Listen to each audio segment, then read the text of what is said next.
Mesdames et messieurs, bienvenue à RGTV. Mon nom c'est Franklin Katunda et ce soir nous sommes ici dans le studio Bisso Production pour votre épisode de Think About It.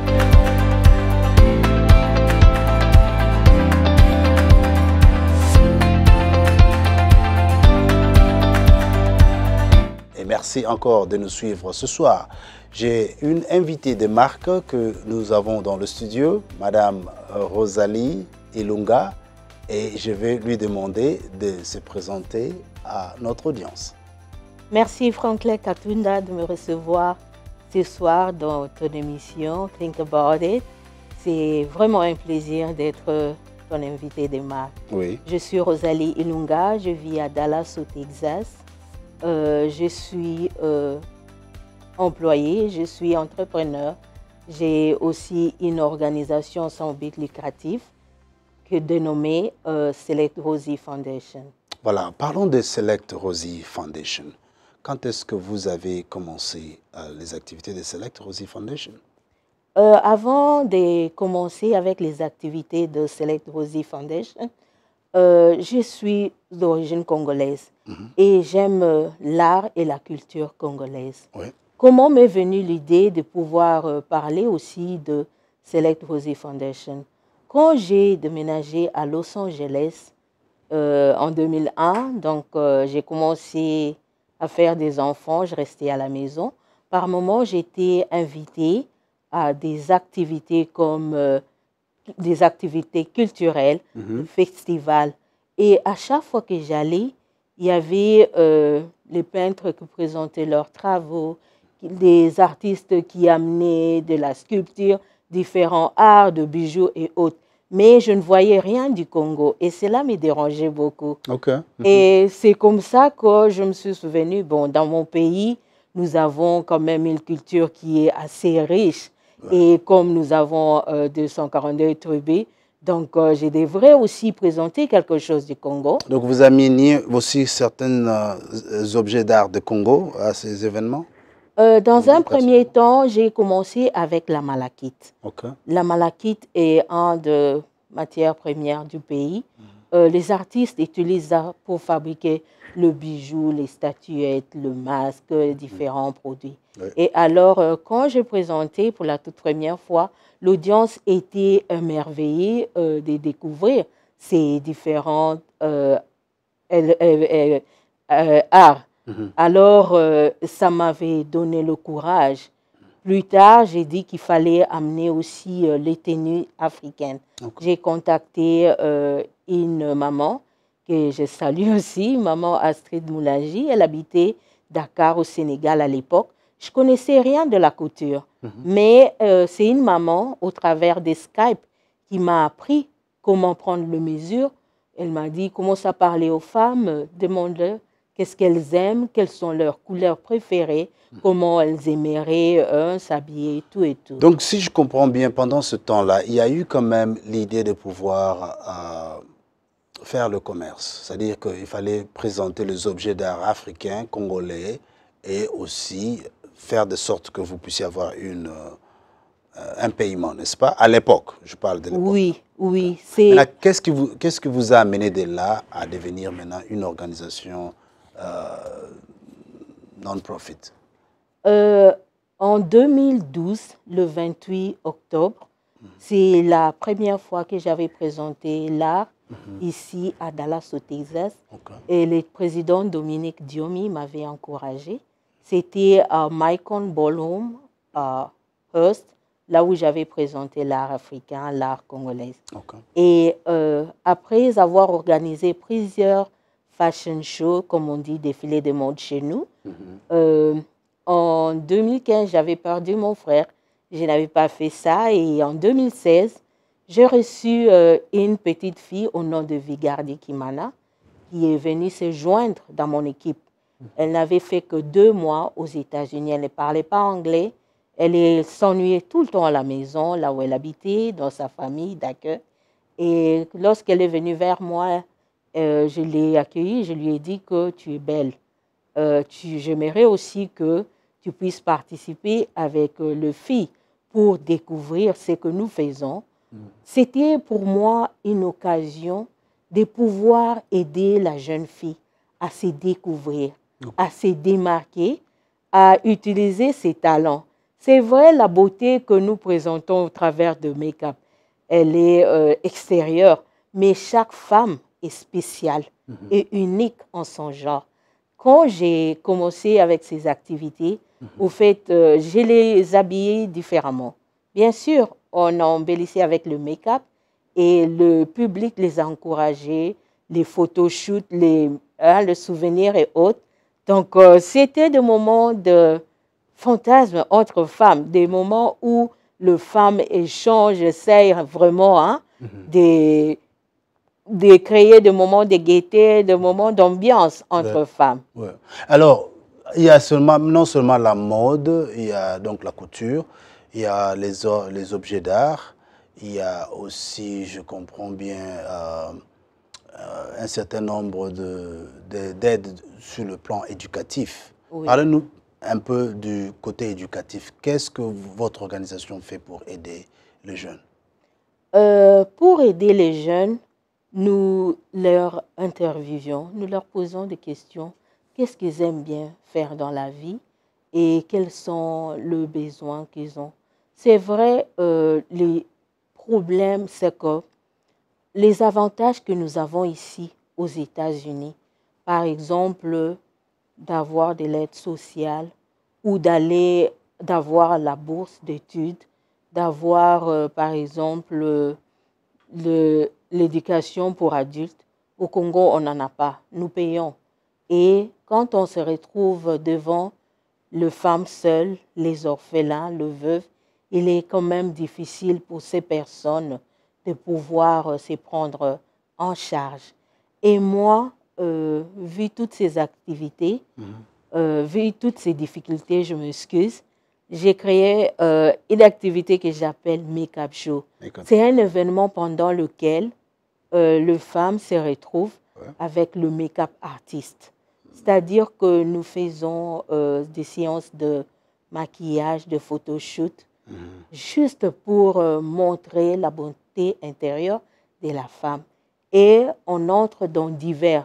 J'invite même d'autres femmes pour venir éduquer, parler du leadership, parler du management, Alors, parler de...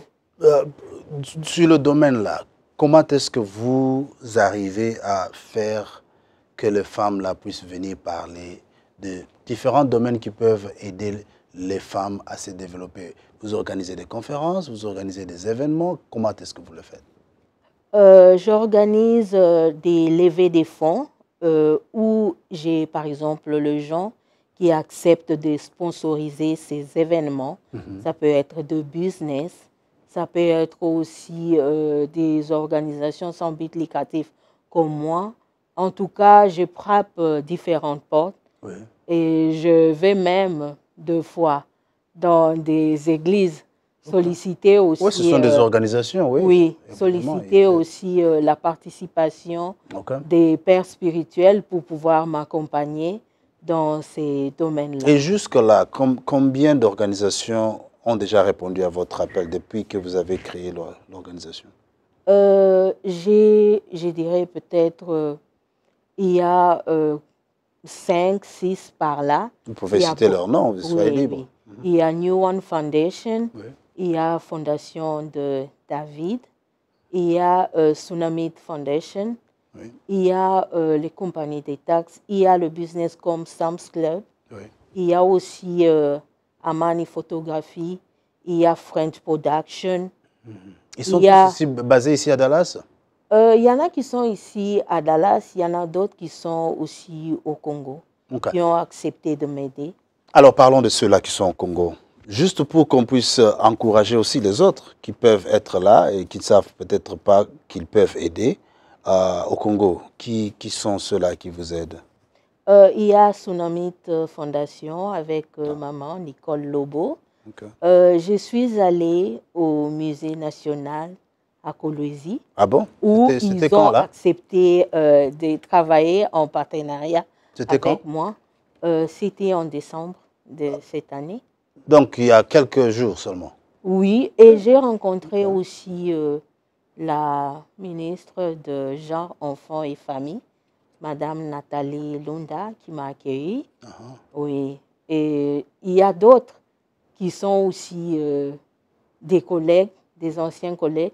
Je suis allée, par exemple, rencontrer les femmes qui travaillent à la Société nationale d'électricité. À Kinshasa ou à Kolwezi? À Kinshasa. Ok. Oui, elles m'ont aussi encouragée dans ces domaines-là. C'est intéressant. Alors, comment est-ce que vous arrivez à acheminer donc cette aide au niveau de Kinshasa? Quels sont vos objectifs quand vous arrivez là-bas? Dans quel cadre vous arrivez à aider les gens, juste pour délivrer le produit qui vient de votre fondation? Comment vous le faites? Dans le cadre de l'éducation, il y en a qui ont besoin de frais pour payer l'éducation. Ça peut être la... Donc, vous avez la bourse que vous donnez au Congo? Oui, j'ai la bourse. C'est environ combien, si ça ne dérange pas? C'est un enfant de 18 ans, 22 ans, il peut avoir combien en termes monétaires pour payer ses études? C'est entre $100 à $250. Ça dépend de comment il qualifie pour entrer dans nos programmes. Je comprends. Nous avons plusieurs programmes. Quels sont les programmes que vous avez au niveau de Kinshasa? Nous avons l'art culinaire, nous avons le make-up, nous avons la décoration, nous avons la cosmétologie, nous avons les applications informatiques, nous avons aussi la coupe-couture. La coupe-couture, oui. Oui. Alors là, nous avons des œuvres d'art partout. Là. Il y en a placées ici dans notre studio Bisso Production. Je vois, il y a des statues, il y a la malachite, il y a un peu comme une pyramide là, et puis la carte du Congo. Expliquez-nous un peu les objets. Comment vous les attrapez? On vous le donne comme un cadeau ou bien vous les achetez pour pouvoir faire les enchères plus tard? Comment est-ce que ça marche? Très bonne question. Ce que je fais, je suis allée rencontrer les artistes. Oui. Je suis allée auprès des gens qui avaient beaucoup de talent, spécialement les artistes, parce que au travers des œuvres d'art, ils sont en train d'exprimer une histoire, ils sont en train de raconter une histoire qui est cachée dans l'abstrait. Ils sont en train de faire passer un message. Et je leur ai dit que nous avons des problèmes de pauvreté, des difficultés que la jeunesse a. Seule, je ne pourrais pas, j'ai besoin aussi de votre aide. C'est-à-dire, quand j'ai rencontré les artistes qui étaient en train de reproduire les tableaux en cuivre, il a partagé, par exemple, l'histoire qui dit les tresses devant la case familiale. Il y a plusieurs histoires. Les promenades des éléphants dans la forêt dense du Congo, les chasseurs reviennent de la chasse. Il y a plusieurs histoires. Ok, madame, si je comprends bien, vous collectez non seulement les œuvres d'art, mais l'histoire derrière ce que l'artiste a eu comme inspiration pour le faire. Oui, alors, quand vous le collectez, c'est pour en faire quoi lors des événements? En tout cas, expliquez-nous comment est-ce que ça aide lors des événements. Lors des événements, je les vends et je les présente au public. Je leur dis que les ressources que je vais recueillir après avoir vendu les œuvres d'art vont aider à financer une bourse d'études pour des femmes seules, pour des veuves, des orphelins ou de jeunes qui qualifient pour entrer dans nos programmes.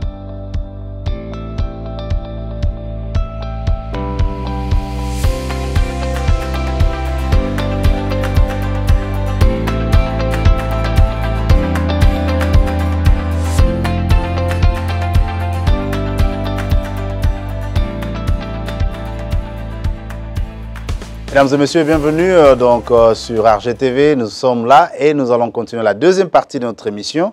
Nous sommes avec Madame Rosalie Ilunga, qui est d'ici de Dallas. Elle a commencé en Californie, elle se retrouve à Dallas et elle voyage souvent. Elle était au Congo, Kolwezi il n'y a pas longtemps, à Kinshasa.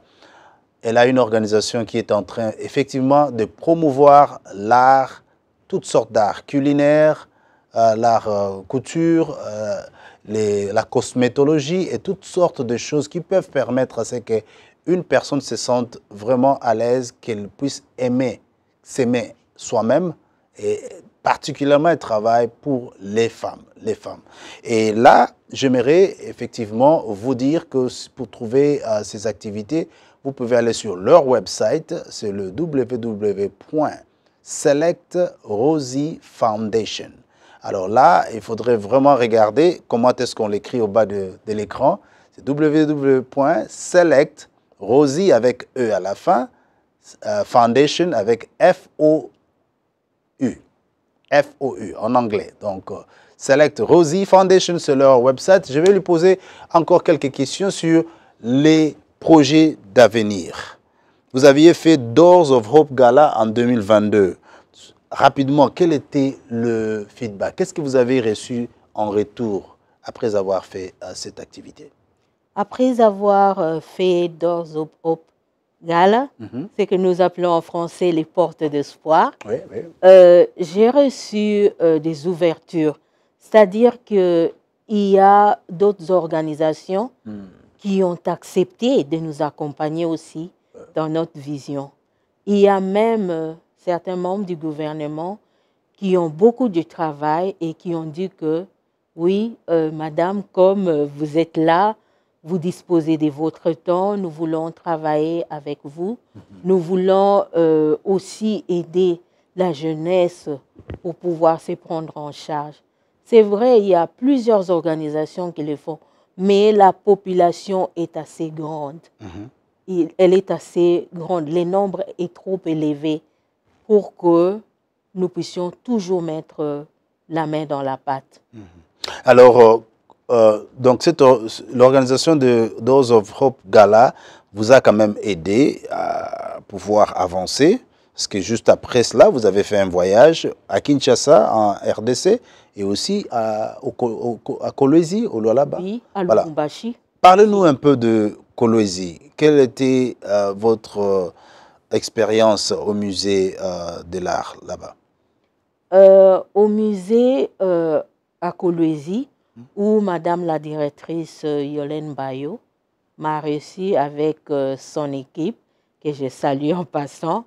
C'était une expérience formidable, très, très formidable même. Parce que là-bas, j'ai rencontré plusieurs artistes avec plusieurs talents dans différents domaines. La sculpture, le bijou, dans la peinture, dans la décoration. Il y avait plusieurs talents. Il y a même, j'ai rencontré un jeune homme qui fabrique des paniers à partir d'objets de recyclage, c'est-à-dire les chaises cassées, et il s'organise pour acheter des débris et il fabrique le panier avec ses mains. Donc, tout est fait à la main, avec les mains. Donc, il y a aussi une autre jeune fille. Tu vois, il y a un petit sac à tes côtés là. Oui. Vous allez remarquer que c'est de perles. Elle s'appelle Gloria Kalume, Gloria Hort. Elle a fabriqué ces jolis sacs à main à base de perles. Wow. Oui. Très beau. Et pour parler de la sculpture, donc il y a des statuettes, il y a des malachites, il y a même des bijoux ici sur place qui ont été fabriqués par des jeunes talentueux congolais. Alors, si je comprends bien, vous mettez la main sur ce genre d'objets, vous les amenez aux États-Unis, il y a une organisation qui s'est faite, il y a peut-être un gala ou quelque chose comme ça. Oui. Vous le présentez, les gens peuvent aussi acheter, n'est-ce pas? Oui, bien sûr. Quand ils achètent, ça constitue un fonds pour donc, financer les études, pour payer la bourse d'études pour ceux qui sont dans des besoins, qui qualifient pour entrer dans nos programmes. Alors, quel est le message que vous pouvez donner aux opérateurs économiques qui sont ici, dans la diaspora? Très important, parce que lorsque vous amenez des objets comme ça, il est vrai que votre organisation serait limitée pour pouvoir effectivement véhiculer cela et trouver des avenues pour écouler le produit. Des gens qui ont des organisations ici, qui peuvent sponsoriser ou travailler avec vous dans le cadre des événements, qu'est-ce que vous leur direz? Quelle est votre politique pour pouvoir les attirer, travailler avec eux? Oui, bien sûr, spécialement le restaurant. Oui. Il y a aussi le business comme de vente de produits et des denrées alimentaires. Il y a le taxe service, il y a les industries de nettoyage, il y a plusieurs industries. Il y a ceux qui font les Uber, il y a ce qu'on appelle aussi chez nous les taximens. Il y a aussi des étudiants. Chaque don, chaque contribution va aider une femme, un orphelin, une jeune fille au Congo pour pouvoir avoir une éducation. L'éducation n'a pas de barrières. C'est vrai, tu peux m'apprendre, tu peux me donner un poisson aujourd'hui, je vais manger. Mais si tu m'apprends à pêcher, je mangerai toujours. Donc, c'est un adage qui est lié à l'éducation. L'éducation est la clé pour la réussite. L'éducation est la clé aussi pour le succès. C'est vrai, chaque fois qu'on échoue, on est en train juste d'améliorer, de chercher à apprendre encore. C'est vrai, pour apprendre, il faudrait aller dans des centres de formation. Nous aussi, nous envisageons commencer avec notre centre de formation où nous mettrons à la disposition de la jeunesse de personnes qui qualifient pour pouvoir recevoir une éducation soit dans la coupe-couture, dans la cosmétologie, la décoration, l'événementiel. Sans vous couper, la première organisation comme ça, ou bien l'école que vous voudriez mettre en place, ce serait au Congo ou bien Ce serait bien sûr au Congo, dans le Katanga. dans le Katanga, et précisément où? Nous allons commencer à Kolwezi. Ok, vous commencez à Kolwezi. Maintenant, une autre question qui me venait en tête, parce qu'il est très important que les gens sachent ce que vous avez comme plan direct. Maintenant, là, qu'est-ce que vous envisagez faire? Vous avez un événement qui vient bientôt, ici en 2023? Oui, bien sûr, j'aurai des événements où nous allons faire des expositions, des festivals. Est-ce que vous avez déjà une date? C'est ce que je voulais savoir.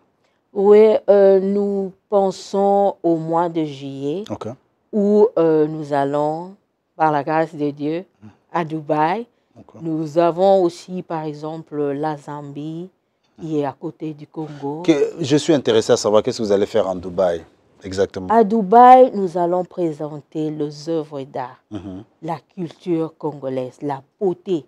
Hein, donc c'est une exposition d'art? Oui, c'est une exposition d'œuvres d'art. C'est dans quel cadre? Y a-t-il des locaux, des gens du Dubaï qui vous invitent, ou bien comment est-ce que vous vous organisez pour le faire? Ou bien vous participez à une foire qui est déjà pré-organisée et vous êtes des participants qui allaient juste pour exposer? Comment ça va se faire? Nous voulons faire le partenariat avec plusieurs pays. Dubaï est un coin où les portes sont ouvertes de différentes cultures.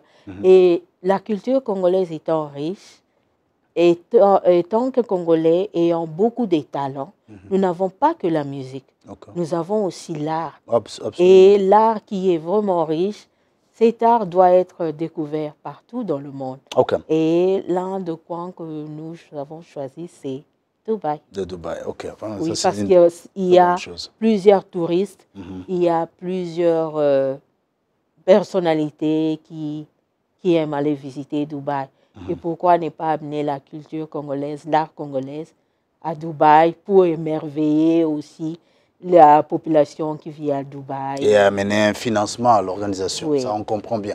Alors, une question aux dames, les dames qui sont tout autour de leur table maintenant dans la cuisine en train de suivre cette émission. Il y a beaucoup de dames qui seraient intéressées, ça c'est sûr, sur ce que vous faites.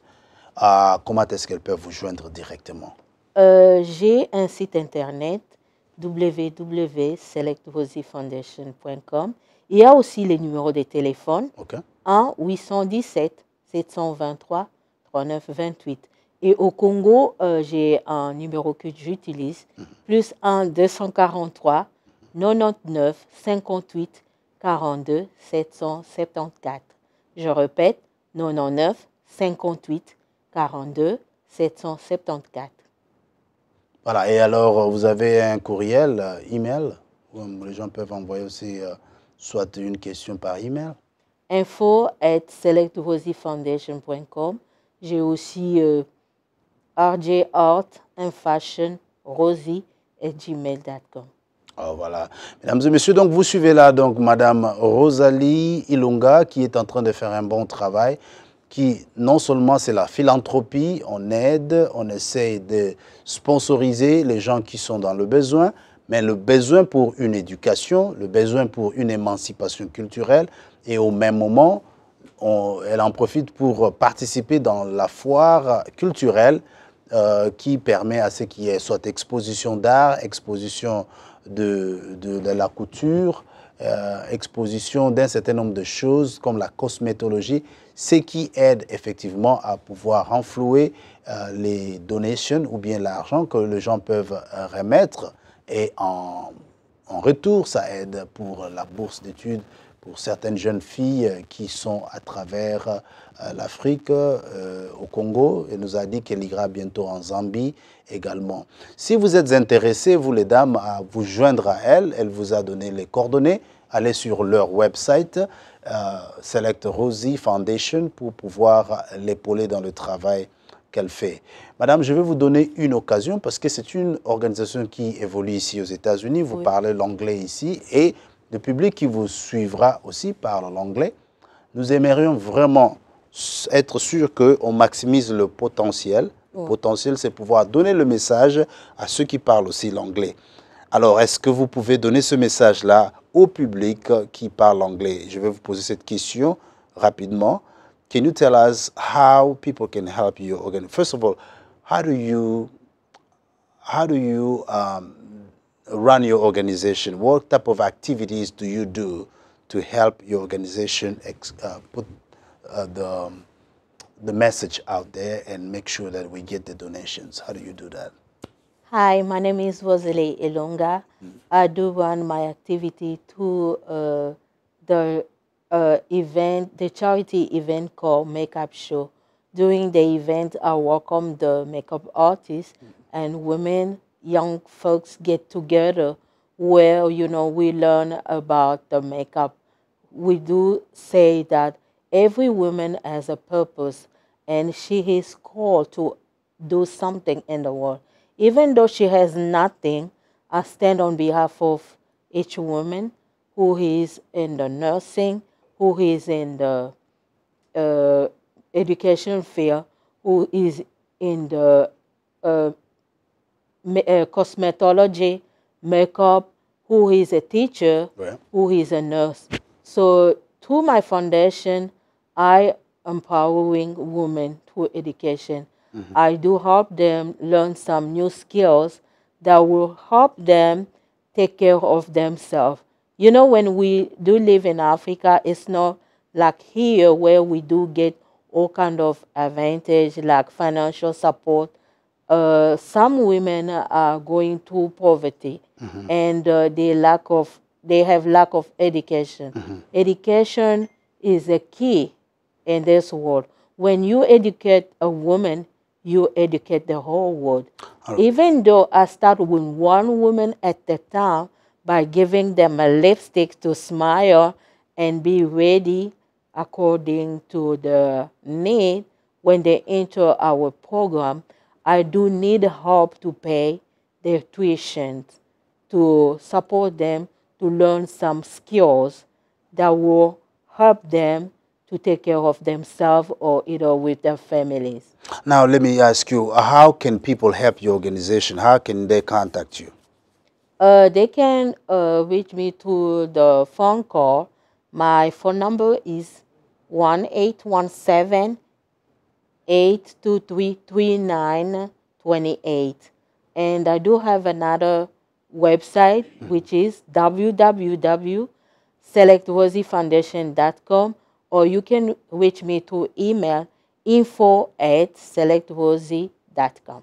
All right. And then, so I see all the arts here. I see some of the statues. I see the Congo flag right here. This is very interesting. Very interesting. I see a Congo flag here. If people want to get this and just pay for it, that's the direct way to help your organization. Yes. Would they be able to go on a website and see an item that they can purchase and then you ship it to them? Or do they have to wait for the events to come up so they can get this? They can call me. They can call me, and I do. Or maybe send an email. Yeah, they can send me an email. I do have also a page on Facebook where, you know, you can see some of the inventory that I do have.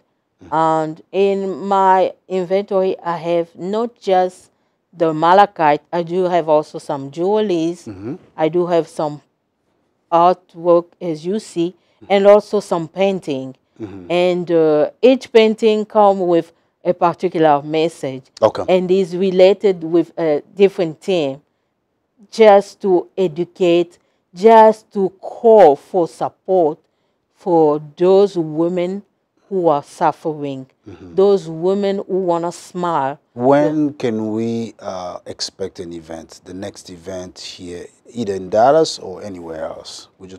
Next year in 2023, we're going to have the event that we do call Doors of Gala.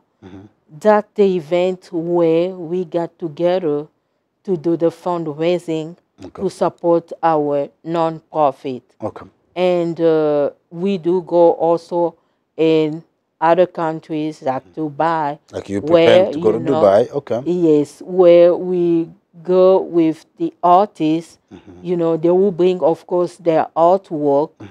It's like art exhibition, art presentation. During the event, we do tell the public, the audience, why we have to help a woman.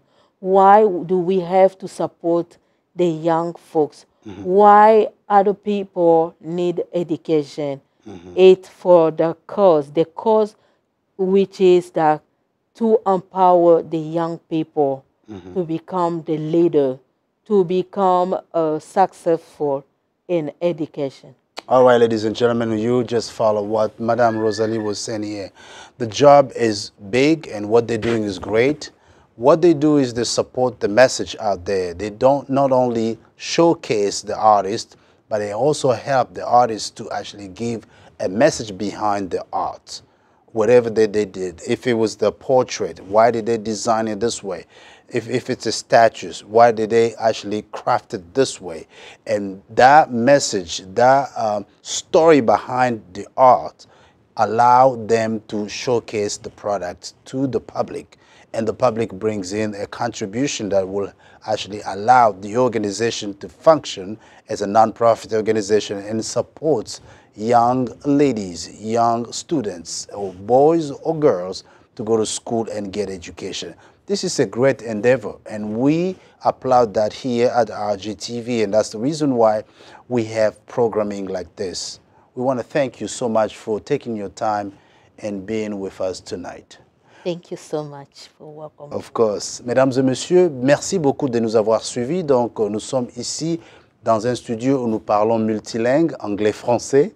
Nous sommes à RGTV avec Bisso Production, qui est un studio disponible à vous tous. Vous, les sponsors qui voulez aussi travailler avec nous, vous savez où nous joindre. Nous sommes sur YouTube, nous sommes sur TikTok, nous sommes sur Instagram et aussi sur Facebook. Vous pouvez nous joindre à tout moment. Nous aurons besoin de vous dans les jours qui viennent. Mon nom, c'est Franklin Katunda, ici au studio Bisso Production à Dallas.